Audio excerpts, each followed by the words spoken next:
निज कृत कर्म भोग सब भ्राता।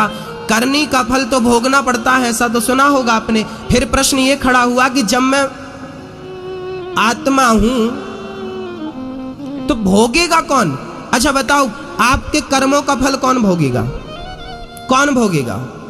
आप भोगेंगे। कैसे भोगेंगे?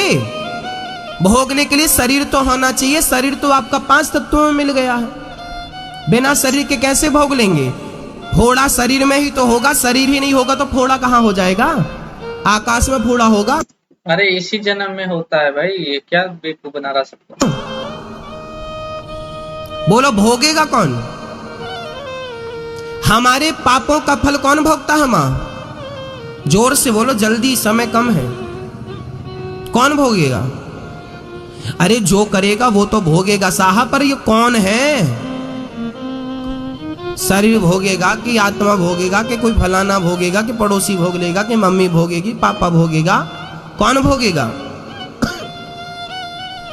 हमारे कर्मों का फल हमें भोगना पड़ेगा, परंतु हमारा शरीर तो मर चुका है, आग में जल चुका है। शरीर तो रहा भोगने से नहीं, शरीर तो नहीं भोगता।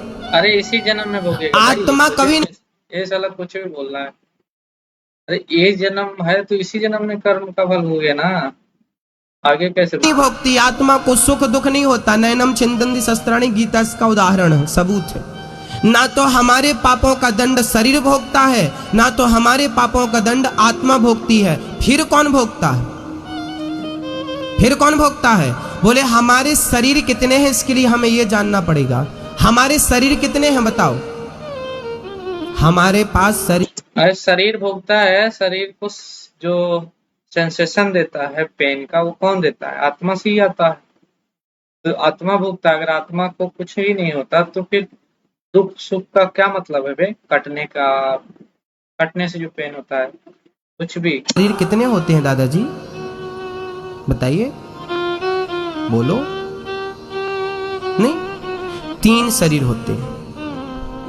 हम सबके पास 3 शरीर होते हैं। पहला शरीर ये, इसे बोलते हैं स्थूल शरीर। एक शरीर और जिसे बोलते हैं कारण शरीर। वो कारण शरीर चिता में समाप्त हो जाता है, इसलिए हम उसकी बात ना करें। फिर 2 शरीर बचते हैं, एक स्थूल एक सूक्ष्म। हमारे पास एक शरीर और है, मैं अभी आपको दिखाऊंगा वो शरीर कहाँ छिपा बैठा। अभी मैं आपको, अब ये कौन सा शरीर दिखाने वाला भाई? कुछ तो ये तो बड़ा है, दो डबल मीनिंग बात आपकी आंखों से दिखाऊंगा उस शरीर को। एक शरीर ये बैठा है, इसको कौन सा बोलते हैं? स्थूल शरीर। एक शरीर और होता है जिसे हम सूक्ष्म शरीर बोलते हैं। क्या नाम है इसका? नाम क्या है? जोर से बोलो। स्थूल। ये शरीर चिता पे जल जाता है।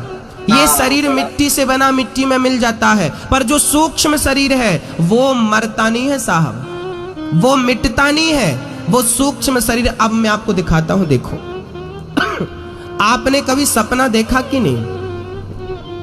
कमरे में सो रहे हैं, खिड़की बंद, दरवाजा बंद, सपना आया कि हम हरिद्वार गए, हरिद्वार में गंगा नहा रहे हैं। आज हमारा फलाना दोस्त भी मिला, बात भी कर रहे हैं, कैसे हो? रात भर हमने सपना देखा, सवेरे हम बोलते हैं कि आज हमने सपना देखा, तुम्हें देखा, तुम्हें देखा। अब बताओ, आप तो कमरे में सो रहे थे और ये हरिद्वार में गंगा कौन नहा रहा था? बोलो। एक शरीर इंदौर में सो रहा था, दूसरा शरीर हरिद्वार में। अच्छा, जो स्वप्न का शरीर था उसमें हाथ पांव थे कि नहीं आपके? जब आप सपना देखते हैं तो कभी कभी आप भागते हैं, हंसते हैं, रोते हैं, चीखते हैं, तो बताइए साहब उसमें हाथ पांव थे कि नहीं आपके? हाथ पांव आंख मुंह सब था कि नहीं? लो भाई, एक शरीर ये था, एक शरीर स्वप्न का जो शरीर होता है उसी को हम सूक्ष्म शरीर मानते हैं। उसे क्या मानते हैं? वाह, बकचोदी करने शिष्य सीखो। सपना तो माइंड का क्रिएशन होता है, जो आदमी दिन भर देखता है इधर उधर, उसी से बन के एक सपना जनरेट होता है। ये वाला वो अलग शरीर होता है जो सपने में दिखता है। कुछ भी मतलब, भोली भाली जनता को बेवकूफ बना रहे हैं हमारे देश में बाबा लोग। उसे क्या कहते हैं?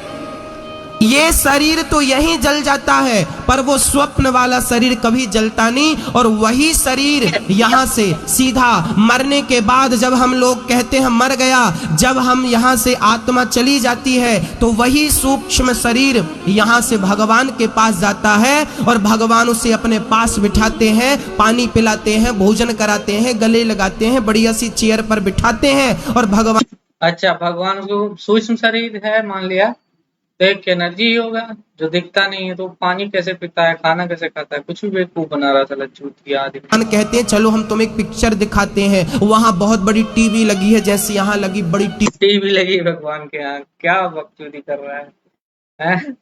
जब वो शरीर, पहली बात तो भगवान ऐसा कहीं है या नहीं है इसको कुछ पता नहीं, ये देख थोड़ा रहा वहाँ टीवी लगी है, देखा है को वहां से कहां से कुछ भी बोल दे जाए, ऐसे तो कोई भी बोल के चला जाए टीवी। और उसमें भगवान क्या करते हैं, आपके पूरी जन्म से मृत्यु तक की पिक्चर मेमोरी कार्ड फंसा देते हैं और आपने जन्म से लेके आज तक जितना पुण्य और पाप किया है सब उसमें हाँ, थिएटर खोल के बैठे हैं भगवान, कैसा बेवकूफ बना रहा है भाई लोग, गजब।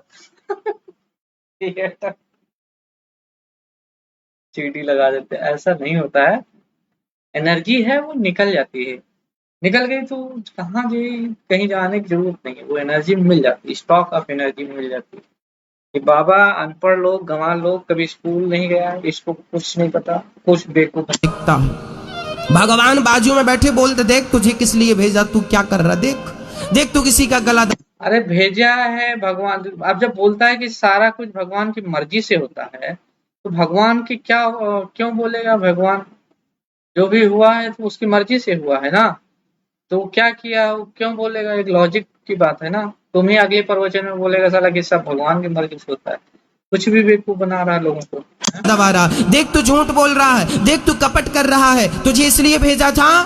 अब आप शर्माते हैं, आप लज्जित होते हैं, आप रोते हैं, भगवान के पांव पकड़। अरे क्यों शर्माएगा भाई, जब तुम बोल रहा है कि भगवान की मर्जी सब होता है, तो फिर वो भगवान पूछने का क्या हक है और शर्माएगा करते प्रभु माफ कर दो, भगवान बोले बैठ चुपचाप, माँ बाप क्या करेंगे, पहले पूरी पिक्चर देख।